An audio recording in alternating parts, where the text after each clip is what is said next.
All right, we are live. What is happening, Cryptosomniacs? This is Jason here with David Kuchar from Coral Protocol. Today, we are going to be talking about decentralized anti-money laundering solutions versus some of the other projects out there doing KYC. David was kind enough to come on and have a conversation about it. So, David, do you want to give a little bit of info on your background? So, I come to the blockchain space from traditional fintech. I started a couple of venture-backed ACH payments companies here in San Francisco before that as a CTO, and also worked as a CTO consultant for a while before, coming into the blockchain space and trying to leverage my knowledge of how the normal financial system, banks and ACH and SWIFT and the like work. And see how some of that knowledge could be applied to blockchain and the evolution of payments, peer-to-peer payments on blockchain. Very cool. So actually, that does make me think of another. So I didn't realize you had come out of automated clearinghouse money transfer services before. So what particularly piqued your interest with blockchain coming from a traditional fiat system background? Oh, I think to some degree, kind of everybody's interested in blockchain now, one way or another. Sure. There's a lot of really interesting solutions that are present in it. To me, blockchain is one of these times in history where you get to help be part of rebuilding an industry from scratch. In this case, the financial infrastructure that we all work with.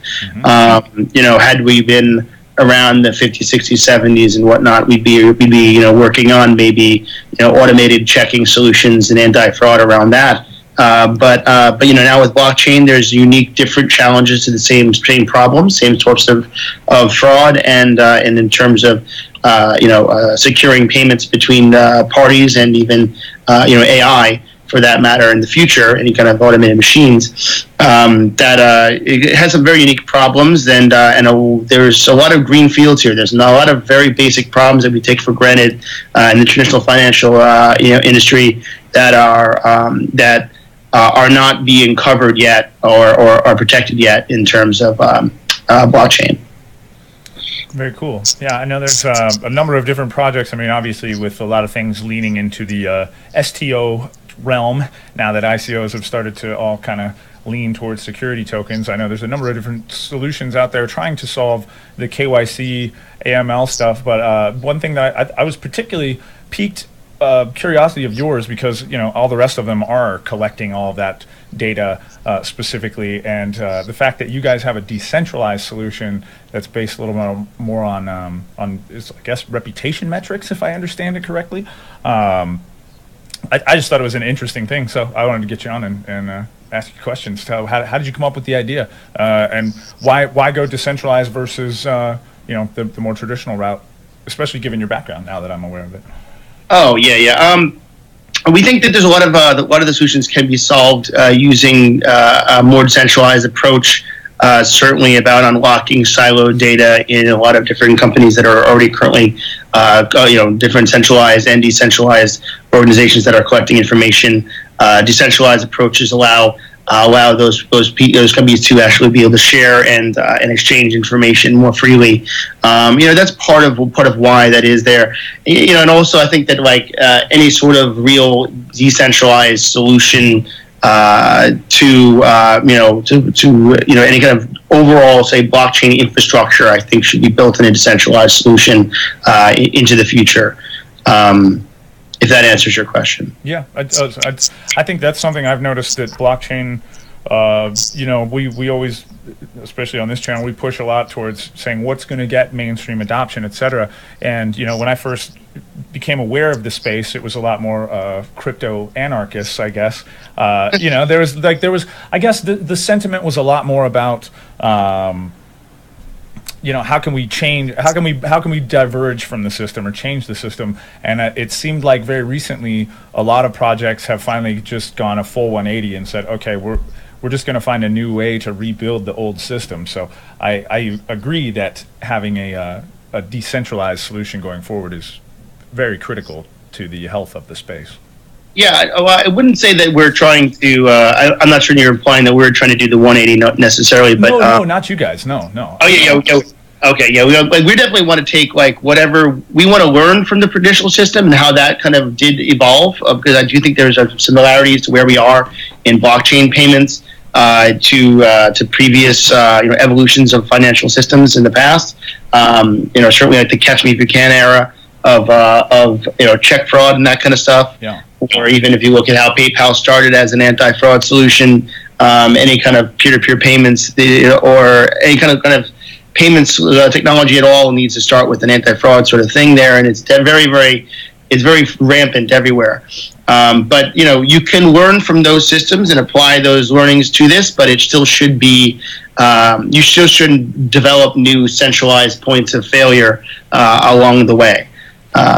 If that makes sense. Yeah, agreed. I mean, we've got, the Experian hack. Nobody even, I don't know about you, I didn't give them permission to collect my information, let alone to sell it, but they're doing so anyway, and then, not even reinvesting the profits in security. We've got the Wells Fargo people opening multiple accounts, et cetera, and it's just having more single solutions where there are avenues for control and also for security holes. I think that's one of the most powerful aspects of the decentralized technology and encryption is just that it makes it a lot more difficult for hackers.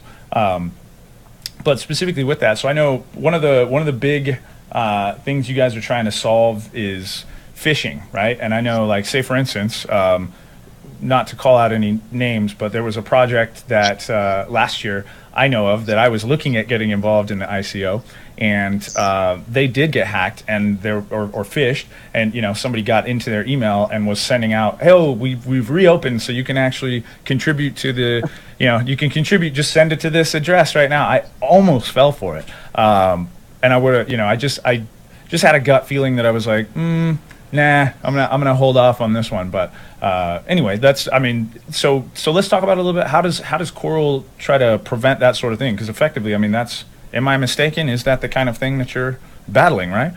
It's one of the things. It's a layered approach. The first layer we're approaching it with is collecting evidence of fraud and fraudulent actors based on their address that they use for any kind of crypto transactions. Your Ethereum address, Bitcoin address, whatever you're using in terms of that. If we can find evidence of that on the open web, or from any of our partners, based on past fraud, we can track that fraud as evidence, and then actually kind of block it down from the wallet level.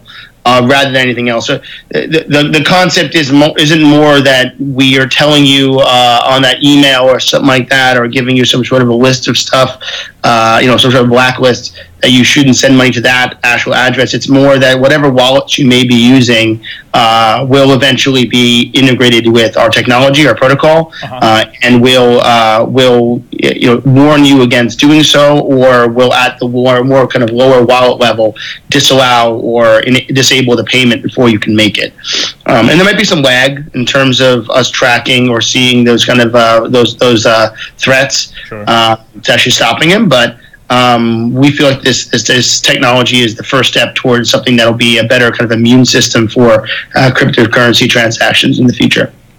So that kind of rings the bell of like when earlier this year Binance, their API got hacked, and that group went through to the short version is they couldn't get any funds off of it, and they ended up losing money, but they still got in and were able to bounce numbers all around on, I think it was Syscoin, or maybe it wasn't, but it was one of them. I can't remember exactly, but they were able to pump the price super high, and then Binance shut it down and didn't let them get the funds off of their exchange wallet. Is it a similar sort of function that you guys are trying to build in there?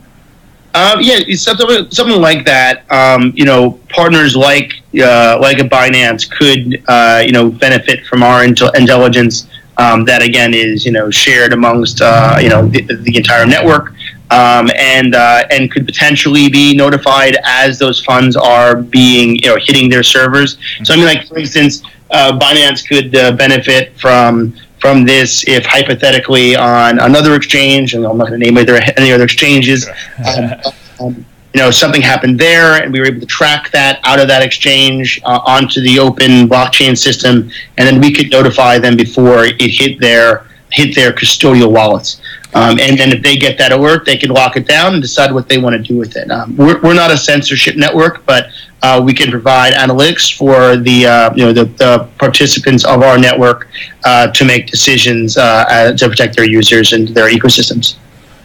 I like it. I think it's a great idea, and I also like the way that you guys are handling it. Instead of, you're not necessarily sticking your nose in everybody's business. You're just kind of saying, "Yep, these guys are okay. Yep, these guys are okay."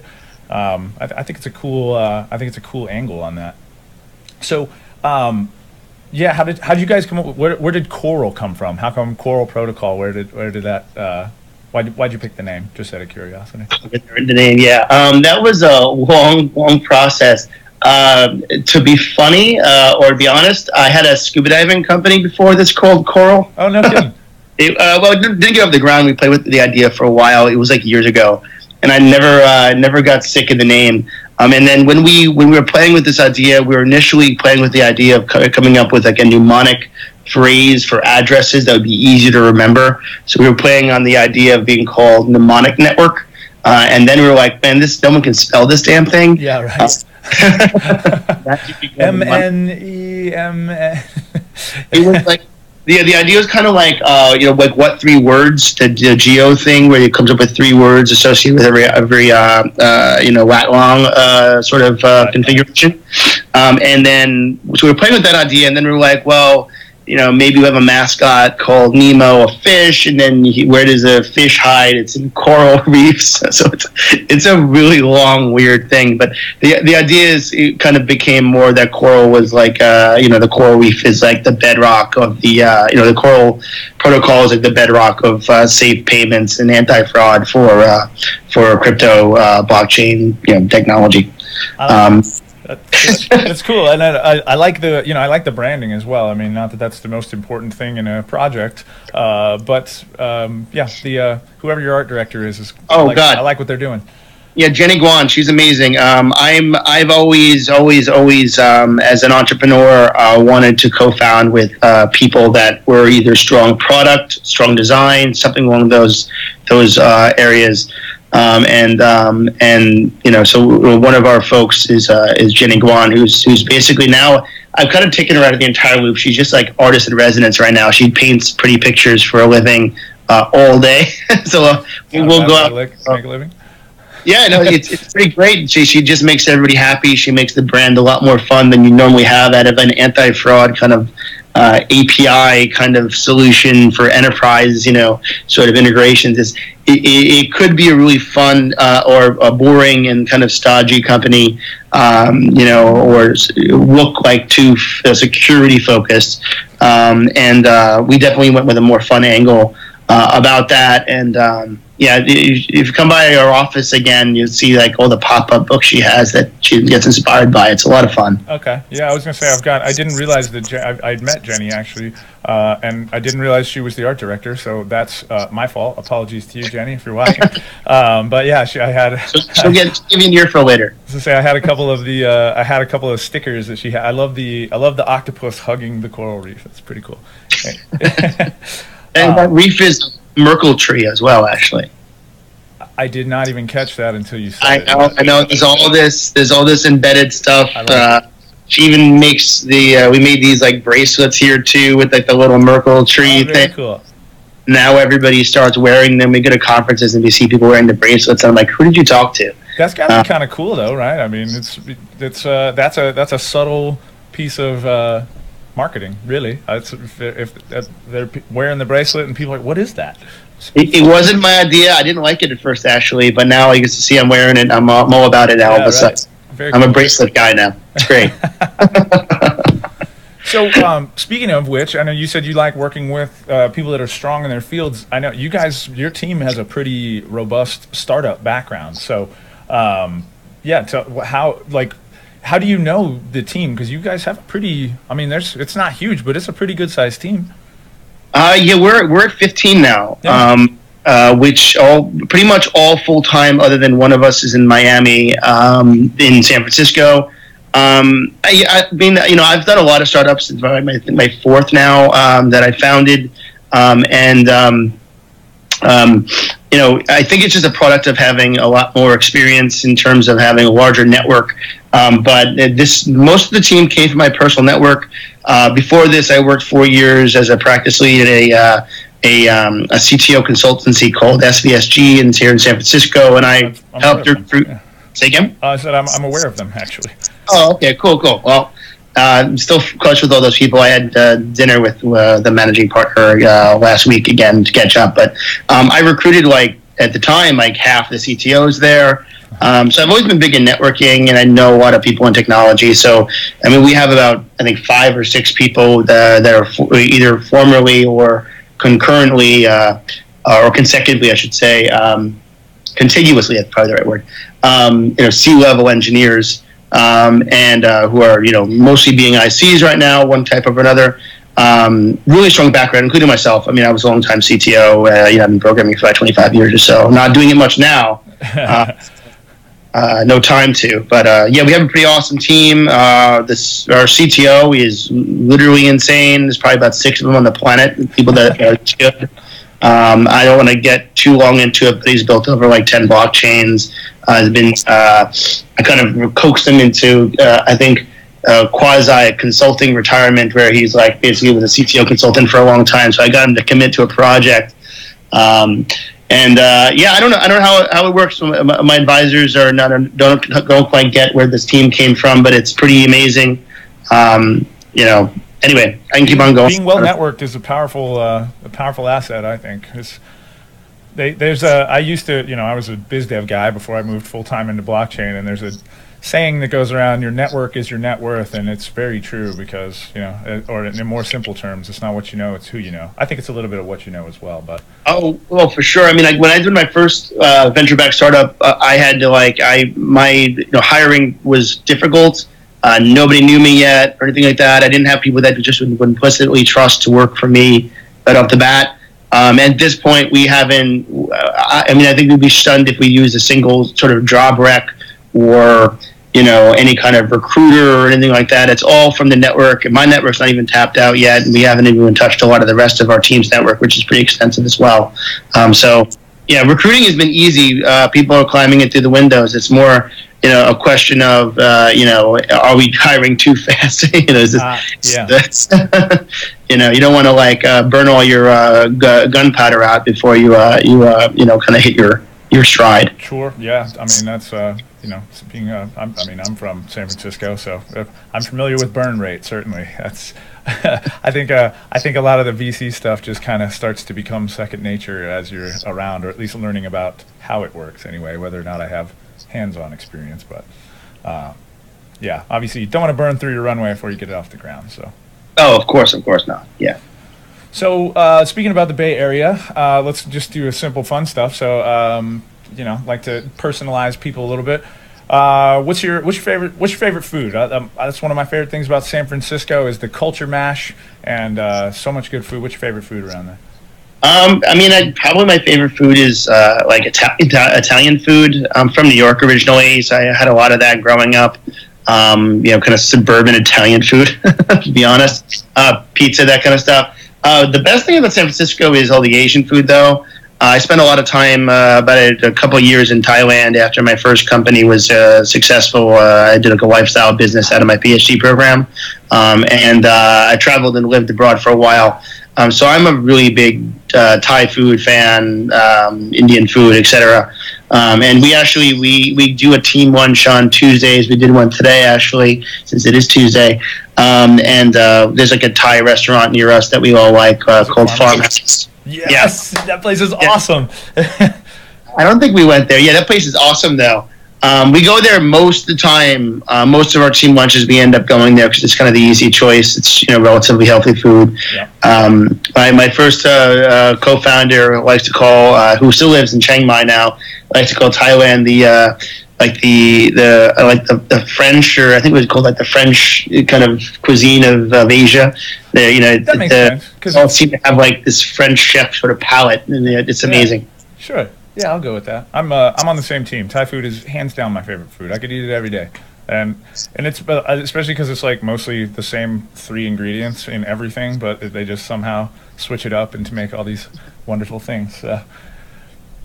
Okay, so back to blockchain stuff. Aside from your solution, what do you think are the three most viable uses for blockchain technology currently? Like use cases right now, aside from Bitcoin. The primary two use cases I think that are proven are store of value and international payments. I'm not sure there's another one. Maybe distributed governance is a kind of a proven sort of stuff. I know a lot of people do stuff like what do you call it? Supply chain management, that kind of stuff. I'm not sure. I'm not as up on that as much as the other stuff because again, I come from a fintech background, so I'm more kind of focused on those pieces. But yeah, for sure those ones are pretty important and things that we'll definitely leverage. Okay. So what about what does mainstream adoption look like to you? Just what would be your definition? And then with that, give me a rough estimate on time frame. I don't like to make a lot of future predictions, but I figure that one's one we can say without getting in too much trouble, right? Yeah, I guess so. So I guess like in terms of mainstream adoption, my theory, and of course this is a very self-serving theory. My theory on what would kind of help take a lot of certainly blockchain payments to be more mainstream if to kind of make it more about what we're doing is an anti-fraud solution. That's what happened back for ACH. That's what happened with PayPal, etc. When peer-to-peer payments became more mainstream, kind of more of an explosion of usage of those was when they were safer to actually transact with, having mutual trust of other people. And people a lot of people try to focus on say stable coins and that kind of stuff. I'm not sure that that's necessarily going to be the big difference maker, but there are definitely a lot of value to that, especially in the short term. Sure. So I think that's one thing. There is a lot of I really don't have a very good prediction. I'm thinking maybe in the next 5 years or so. I think we've seen a turning point in blockchain. I think there'll be more of them. Kind of with each of these kind of business cycles / bull market, bear market sort of rise of it. Everyone's complaining now, but like Bitcoin's like 6 times what it was this time last year. So it's like, what can we really complain? But I don't know. I honestly haven't really thought about it.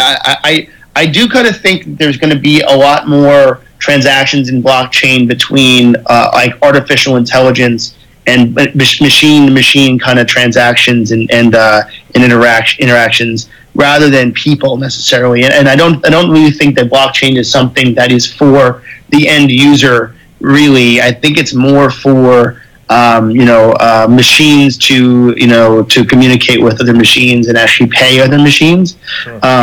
So that's kind of what I'm thinking about there. And I actually think potentially, and this is something I've thought about a lot, but I'm not totally sure the answer, but my feeling is that fraud will be more of a problem for machines than it will be for individuals, for human actors, certainly in the short term. And they need the data that services like ours will provide, and they actually make those determinations as to whether or not they're about to be frauded or not. I can see that, especially if it's in a centralized position. They can transact at such rapid speeds that it would be, fairly easy for a motivated hacker to get in, mess something up, and then if it's transacting at super rapid speeds, and also there's no takebacks on the blockchain until certain solutions come in. So the takebacks are the no takebacks are clawbacks as they're called. That's a feature, not a bug, I think. Maybe there'll be a future indemnity layer in the future. I do think if that indemnity layer were to exist, they would rely on something like that we are building. An anti-fraud kind of trust score solution. But yeah. All right. So back to specifically with the Coral protocol, what like what how are you assigning the metrics for the trust scores, or however we say it? Like what is it? Just tracking the data, transactions between wallets, or are there any other factors? And again, you don't have to give away the secret sauce, of course, but yeah, I mean, I think what I'd be able to share right now, at least until we're at least on a test net, is it's based on collecting evidence of fraud, and it's based on collecting evidence of custody. That's basically what I can probably tell you right now. Okay, good enough. And so on that note then, and if you can disclose this, have you guys settled on a blockchain? Are you going to do ERC20? Is there another protocol you're looking at? That's a question for our CTO. Right now, we have an initial version that we are using on ERC20. Uh-huh. We are selling to our initial customers. Those tokens we are expecting to burn and mint onto our own blockchain eventually. Okay. That's the current plan. But we're a ways away from testnet at this point. Fair enough. All right. Well, speaking of that, I did notice I was poking around the website and no white paper up. Hmm? Can you speak to that a little bit? Yeah. Did it get up since I looked last? No. Right now we have. So basically, we prefer not to release the paper until we've actually hit testnet. My feeling, and I don't think I'm alone in this, is that white paper should describe existing technology, not proposed technology. Love it. I've built a lot of technology. It always changes. So if we want to go back to the waterfall model, be my guest, you can do it. But it's like that's kind of what a lot of these projects were asked to do when they wanted to kind of put together a white paper and say, hey, this is what we're going to build, now fund us. I don't think that you should be selling tokens typically in that way. Indeed, we're closing up an equity round right now, not tokens yet. But so much can change during the actual building of a protocol. Sure. That the white paper is essentially, it's almost kind of like disingenuous to actually release it before it's been built. So we want to at least have a prototype. So we're figuring when we get the testnet launched, it is going to be open source. It's going to be in the wild. So it'd be foolish or / idiotic not to release the white paper at that point. Yeah.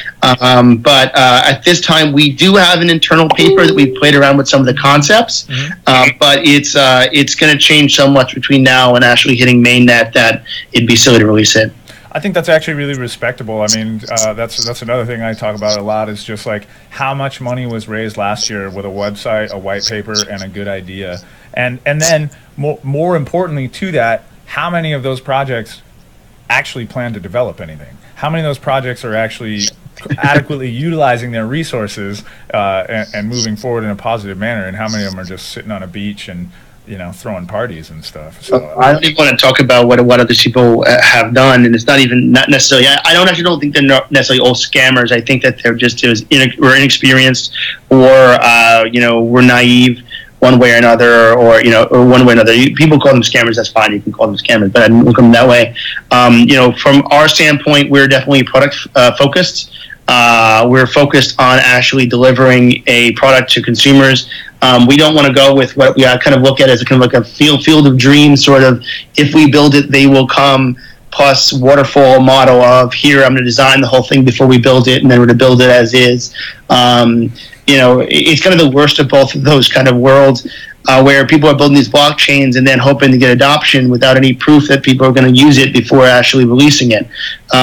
It's completely backwards to everything that people have seen. And if you have the ability to go product first on your blockchain, which I think most of us do, most blockchains do, you should. So, I mean, that's the way we've approached it. We've built, we did customer development. We've spoke to 150, 160 potential partners, figured out what they actually would want, built some of the initial pieces of that in our current alpha program right now. We're now trying to convert a lot of those people we've got to we're really excited about the concept we were talking about. Mm-hmm. Talking to them about back in February, March timeframe, and now we're getting them excited about the product in their hands, and then iterating based on that feedback in a normal agile software development process. And then once we get to a point where, oh crap, this is exactly what we needed, we can't live without this, blah blah blah, At that point, we'll look to decentralize it to make a more lasting long-term solution, and also to open ourselves up to massive network improvements, which we can talk about at a later date for sure. Very cool. Yeah. I love it that you guys are doing tech first. You know, I really think that's strong. I think that also probably speaks to your experience in, I hate to use the term real business, but traditional business. You know, I mean, there was this model is just very different than how business has been done for ever, right? So I think it's really nice to see, you know, that you guys are putting product first. That's one thing I look for a lot when I'm trying to assess how solid a project is. You know, is it viable? Product first is a great way to do it. You've already got something that you can put in the consumer's hands. I think that's respectable. Yeah, well, you mentioned you heard of SVSG. I'll go tell Matt. He'll be very happy at it, the managing partner. But you know, we did so many lean startup workshops with companies and helped them figure out how to test their idea and move it forward and all that kind of stuff. That I'd be such a fraud if I didn't do that here. Yes. Yeah. And you know, we you know, if and you know, at this point, we're the proof points and the ladder of proof has been climbed high enough that we're confident in it, in that this is something that we have customers that will want and will continue to want and we'll grow to rely on. But if we hadn't got that, if we put that in their hands and they hated it, we'd do something else, right? We'd give up. We'd do something different, right? We'd pivot the company to do something else. That's you have to have that ladder of proof for yourself, let alone to your investors. And now, you know, in the blockchain world, you know, that's another thing people are doing. I think that they're not getting is they're making basically publicly traded international companies on day one, when it's not necessary. You're still a startup, and you have something that's publicly traded, and you have shareholders all over the planet Earth that you need to communicate with and manage. And you know, manage your stock price and all of this kind of stuff, hypothetically, right. Where you should be focused on your customers and making them happy and moving that forward. And I think that's possible even if you're building like a root chain for people and you need to get that done. You can build an earlier version, test out the concept, see if it works better for people, get it in their hands, and then scale it up from there and iterate and improve on it. Anyway, yeah. Yeah, no, I think you're spot on there, man. Like I said, I like the mindset behind it. I like, you know, obviously you've got a pretty good head on your shoulders for business. It sounds like lots of experience. So that's awesome. Let's see what else. Yeah, I guess there. So, like, what about the team culture there? I mean, I know I had come by the office at one point and was there late, and you guys were you had team yoga and that kind of stuff. So is that you know, I mean, you guys obviously this kind of work requires a lot of hours. I don't know about you, but I definitely work more than 8 hours in a day.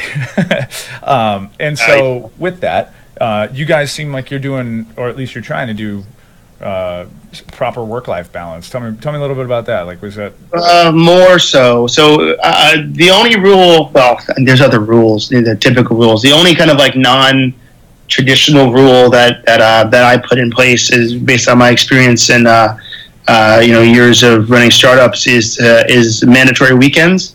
And you know, I saw that too many times where people would just be working 7 days a week, not take any time off, and then burn out real quickly. Yeah. Even doing a marathon, no sleeping, that kind of crap, you burn out really quick. It takes you months to recover, really, for a lot of people, no matter how young you are, no matter how talented you are, yep. or how much energy you have. So we do that.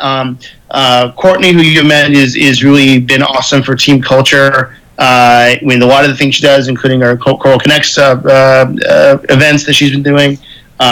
She led yoga as well one time, which is funny, like you mentioned.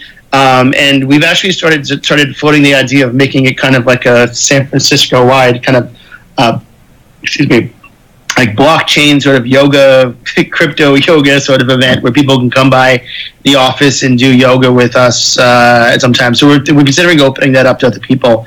The people I've talked to about it so far are pretty into the idea. I would say it's a great way to network and that you might not know. I mean, that's going back to my biz dev history. I did a lot of stodgy networking events, and every once in a while I'd get one. Like I went to one that they had a stand-up comedy night. They'd have somebody go up and do a set, and then they stop and let you chat for a little while, and then somebody else would go. And I was like, this is unique, right? I remember it, and made some good connections at it. So anyway, I think that's a great idea. Giving somebody another way to do it, or another way to do the business networking that's not quite as stuffy, I think is pretty cool. Yeah, I that's a freaking awesome idea. Yeah, I thought so. I was like, oh, that was rather enjoyable. So have you guys got any plans for you guys going to any of the conferences coming up? Or you guys do any hackathons or anything like that? Is there any events we should be letting the community know about? We kind of started off in a sense with like a hackathon like a year ago. In a sense, we've done some of those before. Kind of just to force kind of moving the project forward. Sure. We've sent different folks on our team to Seoul and Singapore recently, etc. You guys at Consensus this last weekend? Yeah. Some of us were. Nice. Ironically, it's seem to be the last person to ever go because I'm very product focused. So I usually stay with the team, make sure we drive the product forward. We have a pretty social team. So it's funny. Most people come into the company not through me, but through other folks at the company, and I look at that as a strength, not a weakness. We'll definitely have some stuff going on for Blockchain Week here in SF. Nice. That's coming right up, huh? That's I think we're doing. Weeks. Yeah, I'm completely remiss because I'm not sure what we're doing with it. I know Courtney and John were working on a bunch of pretty cool things for that. Mm-hmm. Both there's a kind of a pre-blockchain week, sort of blockchain week that we're helping be part of, and then there's the main one. I think we have a few things going on with that as well that we've been organizing, but I don't remember what those things were off the top of my head, to be honest. Cool. Well, feel free to shoot me a text or tweet it out or whatever. I'll get you retweet and make sure we can see if we can help get some more people to come down and connect. Yeah, that'd be cool. Yeah. Will you be here? I am debating it because I'm going. I thought I was going to take a month off of conferences. I was just up there at the Litecoin Summit speaking on a panel, and I'd been back and forth from San Francisco literally every 2 weeks. That I was just like, I'm gonna take a month off, but then now I'm going to be in Vegas at the end of October. So it seems like it would be a bad look for me not to be at SF Blockchain Week just because of the amount of stuff that's going on there. So also, you don't really have to twist my arm very hard to get me to come to San Francisco. So no, it's an hour flight, right? You're in LA. Yeah, exactly. It's a short flight, and my girlfriend still lives there, so I don't mind coming to San Francisco at all. A place to stay, I hope. Yes. It does make the travel a little bit less expensive, certainly. I bet. Yeah. All right, let's see. I don't know. I think that's pretty much all of my prepared questions and stuff. Is there anything else you want to tell everybody about while we're here? No, nothing. Not much. Yeah, just thank you for having me on. Great to see you again, even if it's virtually and over Skype here. Yeah. But yeah, thanks for having me on. Hey, my pleasure, man. It's like I said, I've been trying to give some coverage to the projects that I think are doing something unique or innovative in the space, and in my opinion, this is something. This kind of a solution is something that's pretty badly needed. Just again, gotta fight the scammers, man. We gotta get the scammers out. I think that's a big key to driving that mainstream adoption, is making people that aren't you and I less afraid of it. Oh, you have a friend. Yeah, I'm not even mad. I love cats. Yeah, I'm at home at the end of the day here. Fair enough, man. Fair enough. He's very friendly. One of the perks of the blockchain space is being able to work remote. Hold on, he's gonna start typing. Oh yeah, I was gonna say he wants to. That's the nature of a cat. Like, hey, are you reading this? I should stand here.